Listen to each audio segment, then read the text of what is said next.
नमस्कार दोस्तों, क्राइम तक में आप सबका स्वागत है। मैं हूं सुप्रतिम बैनर्जी।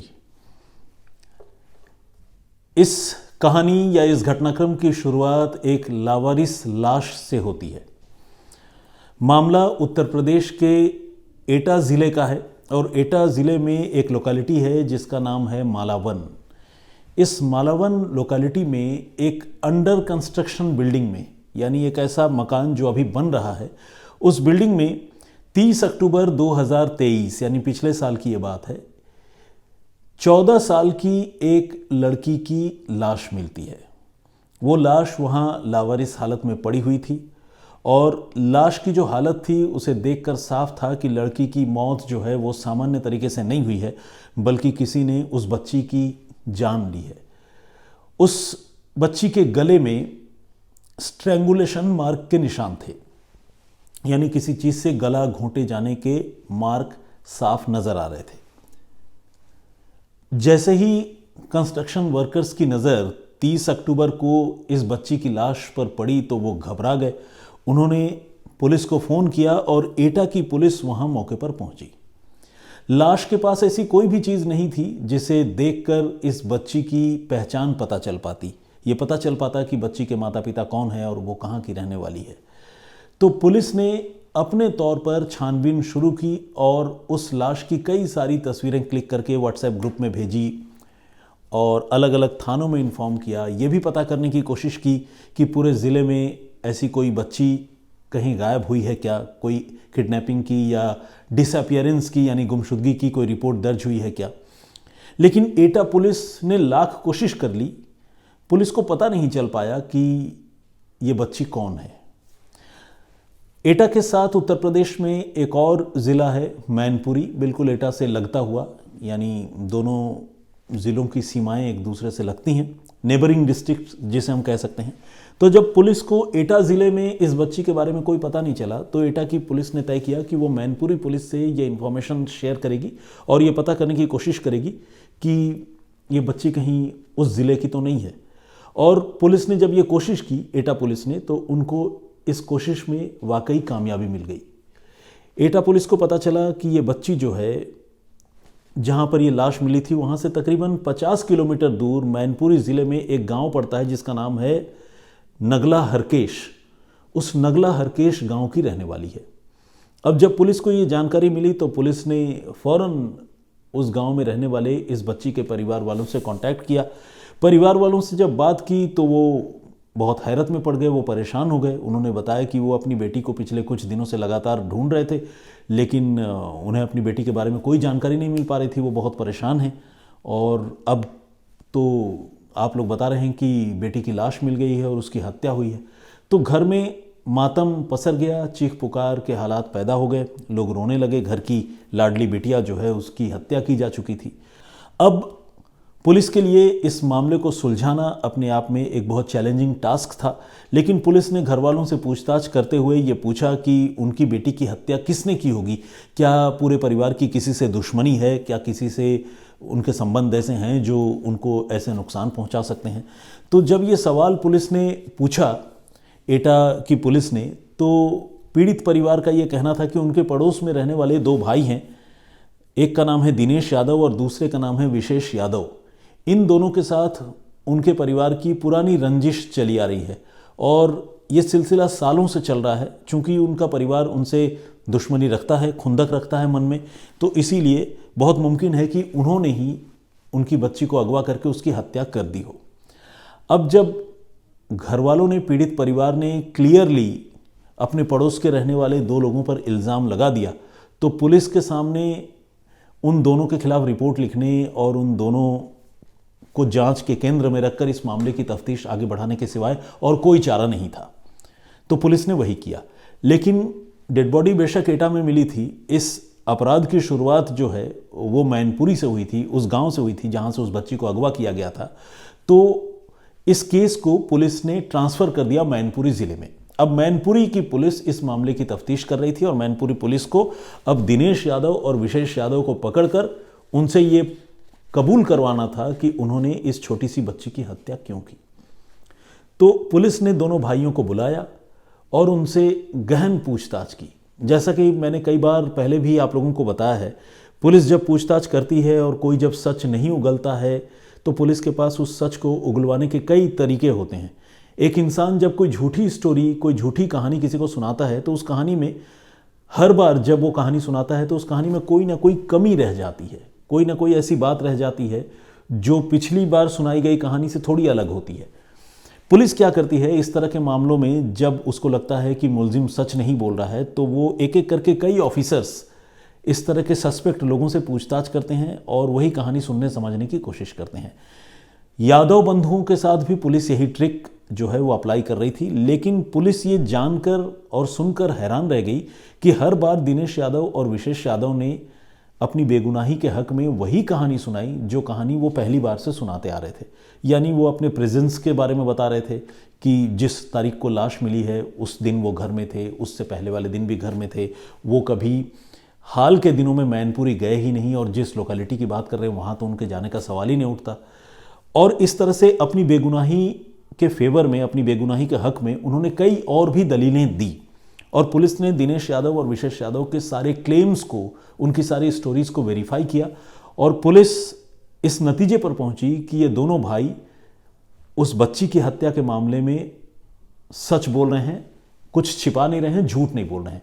तो एक तरह से देखा जाए तो पुलिस की तफ्तीश में ये जो दोनों भाई हैं वो बेदाग नजर आ रहे थे। यानी एक तरह से पुलिस को छानबीन में उनको क्लीन चिट देने जैसे हालात बन रहे थे, लेकिन पुलिस किसी भी नतीजे पर पहुंचने से पहले या उन्हें क्लीन चिट देने से पहले इस मामले को और भी अलग अलग एंगल से वेरीफाई करना चाहती थी, क्योंकि अगर उनको क्लीन चिट दे दिया जाए तो इसका मतलब तो ये हुआ कि कातिल कोई और है। तो जब तक पुलिस उस कातिल तक न पहुंचे तब तक ऐसा सस्पेक्ट जिस पर घर वाले इल्ज़ाम लगा रहे हैं उनको क्लीन चिट देना पुलिस के लिए भी खतरे से खाली नहीं है। आप समझ सकते हैं कि लड़की के घर वाले इस पर कितना बवाल कर सकते हैं और शिकायत कर सकते हैं पुलिस के बड़े अफसरों से। तो पुलिस के लिए बहुत चैलेंजिंग होता है इस तरह का सिचुएशन। तो खैर, अब पुलिस ने इन दोनों भाइयों को कुछ देर के लिए परे किया अपने शक के दायरे से और तफ्तीश आगे बढ़ाते हुए उस बच्ची की सीडीआर निकलवाई, यानी कॉल डिटेल रिकॉर्ड। बच्ची के घर वालों की सीडीआर भी निकलवाई और इस कोशिश में पुलिस को यह पता चला कि 14 साल की यह छोटी सी बच्ची उसी गांव के किसी लड़के से बहुत फ्रीक्वेंटली बात किया करती थी, बहुत ज़्यादा बात किया करती थी। और ये सिर्फ दोस्ती वाली बातचीत नहीं थी, बल्कि बातचीत की फ्रीक्वेंसी और बातचीत का ड्यूरेशन वो देखकर ये लग रहा था कि ये लड़की बेशक उम्र में छोटी थी लेकिन किसी लड़के के साथ जो है उसके काफ़ी अच्छे रिलेशन थे, या मतलब दोस्ती से बढ़कर कुछ ऐसा रिलेशन था। तो जब ये बात पुलिस को पता चली तो पुलिस को लगा कि कहीं ऐसा तो नहीं कि इस घटना के पीछे उस लड़के का या उसके घर वालों का कोई हाथ हो। अब पुलिस इस मामले को और ज़्यादा गहराई से समझना चाहती थी और इसलिए पुलिस ने फिर लड़के के परिवार वालों से भी पूछताछ करने का फैसला किया। साथ ही ये जो बच्ची का रिलेशन था एक लड़के से, उस रिलेशनशिप के इर्द गिर्द पुलिस ने लड़की के घर वालों से भी पूछताछ शुरू की और उनके बारे में भी और ज़्यादा जानकारी जुटाने की शुरुआत की। और जब पुलिस इस एक्सरसाइज को कैरी कर रही थी, पुलिस जब ये काम कर रही थी, तब पुलिस को ये पता चला कि लड़की के घर वाले अपनी बेटी को उस लड़के से बार बार मिलने जुलने से और फ़ोन पर देर तक बातें करने से बहुत रोका टोका करते थे, मना करते थे। कोई भी पेरेंट अपनी बच्ची को या बच्चे को, ये पढ़ने लिखने की उम्र होती है, इस उम्र में अगर कोई बच्ची ऐसा करे तो वो रोकेंगे ही, इसमें कोई हैरानी वाली बात नहीं है। और इस मकान में, इस परिवार में भी कुछ ऐसा ही था।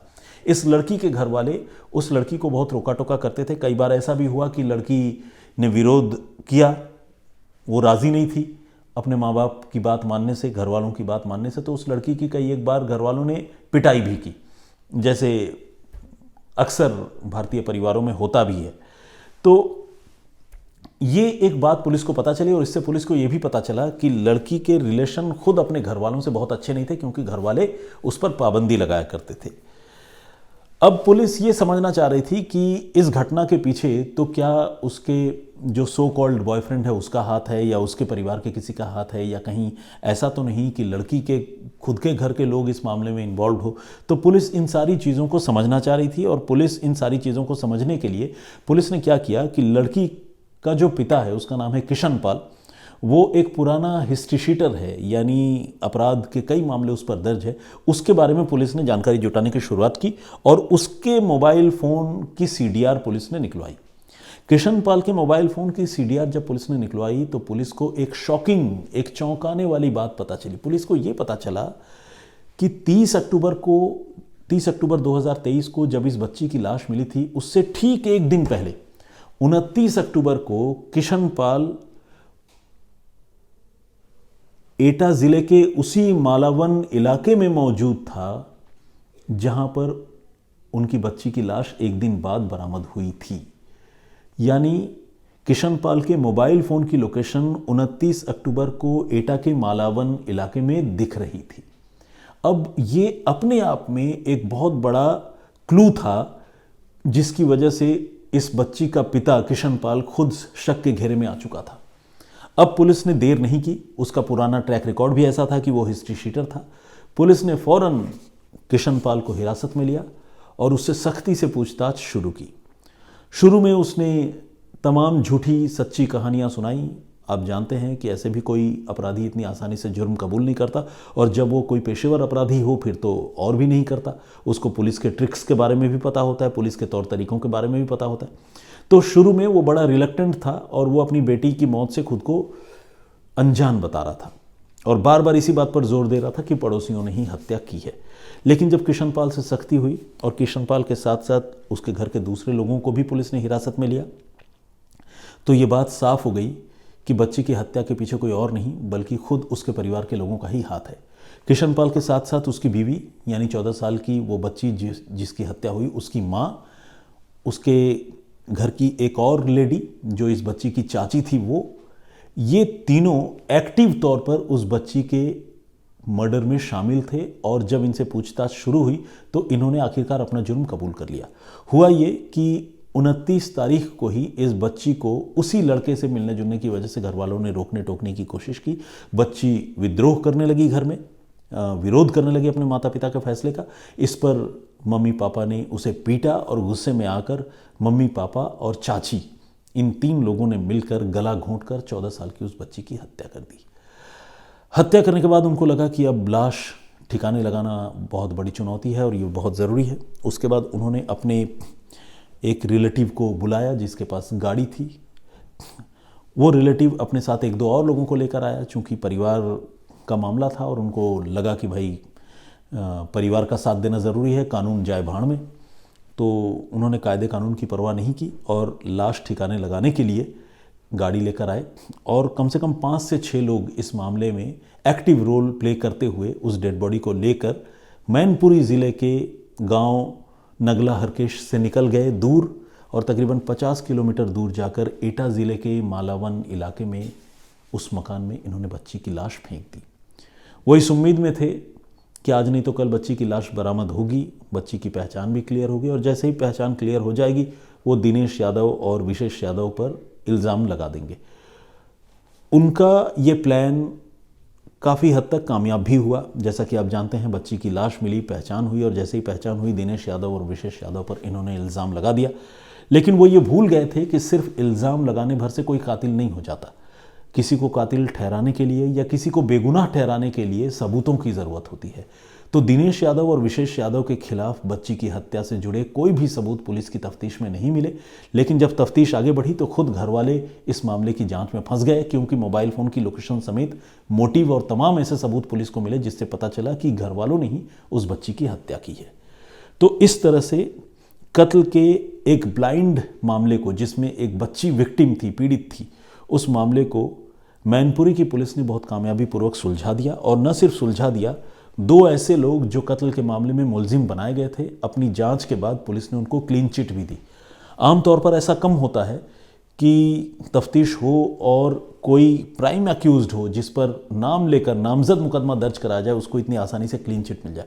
लेकिन जब पुलिस की तफ्तीश अच्छी होती है और कन्विंसिंग तरीके से पुलिस किसी मामले को आगे लेकर जाती है, तो पुलिस को भी कॉन्फिडेंस रहता है किसी को क्लीन चिट देने में या किसी को गिरफ्तार करने में। यह मामला कुछ वैसा ही है। यहाँ पर जो बेगुनाह थे उन्हें क्लीन चिट दी गई और जो पुलिस की नज़र में गुनहगार थे उन्हें पुलिस ने गिरफ्तार किया। पुलिस अब इन सारे परिवार के लोगों के खिलाफ चार्जशीट दाखिल करेगी और बच्ची के गुनाह के मामले में उन्हें सज़ा दिलाने की कोशिश करेगी। आप क्या सोचते हैं इस पूरे घटनाक्रम पर? आपका नज़रिया क्या है? प्लीज़ कमेंट करके ज़रूर बताइएगा। जो प्रीवियस स्टोरी मैंने आप लोगों को सुनाई थी, उस स्टोरी में मैंने आपको बताया था कि किस तरह से एक कातिल जो लाश को ठिकाने नहीं लगाना चाहता था बल्कि लाश को लोगों के सामने रख देना चाहता था। ऐसा क्यों करना चाहता था, अगर आप जानना चाहते हैं तो आप उस स्टोरी को सुन सकते हैं। वो स्टोरी क्राइम तक के प्लेलिस्ट में आपको मिलेगी। हरिओम के नाम से एक आईडी है, उन्होंने कमेंट किया है, बहुत बहुत स्वागत आपका। भवन त्रिपाठी, भावना त्रिपाठी, आई एम सॉरी, इन्होंने भी कमेंट किया है, बहुत स्वागत आपका। रीना राज लव के नाम से आईडी है, हेलो सर लिखा है, उन्होंने ग्रीट किया है, मैं भी आपको हेलो कहता हूँ मेरी ओर से। लाइफ विथ शीमा ने कमेंट किया है, स्वागत आपका। अनीता जी का कमेंट है। और कुछ एक दर्शक हैं जो कमेंट तो करते हैं, यूज़र आईडी से नाम का पता नहीं चलता और अपना नाम लिखते भी नहीं, तो इसलिए मैं कमेंट या नाम नहीं पढ़ पाता हूँ। एनीवे, सुरेश जी का कमेंट है। और इसके अलावा विनय नासवाले जी रेगुलर कमेंट करते हैं। टेक हुरहुरे के नाम से एक आईडी है, ये हांगकांग से हमें देखते हैं, उन्होंने भी कमेंट किया है। और संजय रॉय ने कमेंट किया है। परूप श्रेष्ठा जी जर्मनी से हमारे लिसनर हैं, व्यूअर हैं, उन्होंने भी कमेंट किया है। सिल्विया रोजारियो ने कमेंट किया है। और इसके अलावा विष्णु शर्मा ने अपनी बात रखी है। सनी बंसल ने कमेंट किया है, ये सुनाम मंडी पंजाब से हैं और इनका नाम है केवल बंसल, इन्होंने जय माता दी लिखा है, बहुत स्वागत आपका। रिजवाना परवीन ने कमेंट किया है, स्वागत आपका। बबन पाटिल जी जैक दी स्पैरो के नाम से एक कमेंट है, बहुत स्वागत। अशोक पटेल जी ने कमेंट किया है और उन्होंने उस स्टोरी के बारे में बताया है कि डेड बॉडी जब गन्ने के खेत में थी तो वो ख़राब हो गई होगी, कई दिन गुजर गए होंगे तो लोगों को पता तो चला होगा। कई बार इस तरह के ओपन एरियाज़ में या खेतों में सिर्फ फाउल स्मेल या बदबू की वजह से किसी मामले का खुलासा तुरंत हो जाए, ऐसा नहीं होता। क्योंकि आम तौर पर अगर फाउल स्मेल किसी को आती है, यानी बदबू किसी को खुली जगह पर आती है, तो लोग यही समझते हैं कि कोई जानवर मरा होगा। कोई ऐसा शुरू में ही विजुअलाइज नहीं करता कि कोई इंसान की लाश होगी आसपास। पीके चंद्रा ने भी कमेंट किया है, बहुत स्वागत आपका। और बहुत उन्होंने इमोजीज़ के साथ दुख भरा कमेंट किया है। अजय कुमार मल्लिक ने भी कमेंट किया है, उन्होंने बांग्ला में लिखा है, नमस्कार सर, आपनार कहानी सुनते भालो लागे, धन्यवाद। तो खैर, उन्होंने कॉम्प्लीमेंट दिया है, बहुत बहुत धन्यवाद आपका। पीके चंद्रा जी का जिक्र मैंने कर ही दिया। एस्टोनिशिंग समथिंग है, वो लाहौर पाकिस्तान से हमारे दर्शक हैं, उन्होंने वहाँ से कमेंट किया है। होमी राय ने भी कमेंट किया है। प्रदीप भांबू जी का कमेंट है। नीलेश ठाकुर जी हैं। विजेंद्र सिंह जी हैं, रियलिटी ऑफ बॉलीवुड के नाम से है कमेंट। लालचंद्र निषाद ने कमेंट किया है। और फैक्टॉन 01 के नाम से LK फैशन ने भी कमेंट किया है। और टॉम जेरी के नाम से एक आईडी, उन्होंने भी कमेंट किया है। बहुत बहुत स्वागत आपका, बहुत धन्यवाद आपका। और इसके अलावा और भी बहुत सारे लोगों ने कमेंट किया है। सारे लोगों के नाम और कमेंट एक साथ नहीं पढ़ सकता, आप समझ सकते हैं, लेकिन आप सबसे गुजारिश है कि कमेंट करते रहें। मैं सारे कमेंट्स पर्सनली तो ज़रूर पढ़ता हूं, बेशक यहाँ आकर दोबारा उन कमेंट्स का जिक्र वक्त की पाबंदी की वजह से कर पाऊँ या ना कर पाऊँ। फिलहाल मुझे इजाज़त दीजिए और अपना बहुत ख्याल रखिए, सुरक्षित रहिए। जय हिंद, जय भारत।